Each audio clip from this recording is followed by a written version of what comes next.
good a businessman is Donald Trump? That was the whole appeal back in 2016, right? He'll run the country like he runs one of his businesses. And we were all like, hey, MAGA, you know his businesses are not that great. Do you really want the country run like Trump steaks? Or is it just like, the racism that you like? Well, it's kind of hard to answer that last question, unless you're looking. Why don't we look at the broader question of how good a businessman Donald Trump is? Trump Media, the company that owns Truth Social, a website that could only be more ironically named if it was called I Value My Wedding Vows Media, just fired its CEO, Devin Nunes. Remember Devin? Yeah. He was president of the company. That's good. Only the best people. A big reason why Devin was let go was that Truth Media missed its projected revenue by just a little bit, just a titch, just a tiny skosh. You see, last year revenue for Truth Media was $3.68 million. But what they told investors was that their expected revenue was $1.8 billion.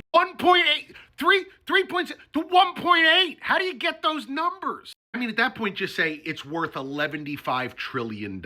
When Donald Trump can't use a war to actively manipulate the stock market or use government contracts to feed money into his son's rare earth magnets company or get the dumbest people that you know to buy his fraudulent meme coin, he can't make money. Get $58 million in losses in 2023, $400 million in losses in 2024, and $712 million in losses in 2025. I'll give you this. He is running America like he runs one of his businesses.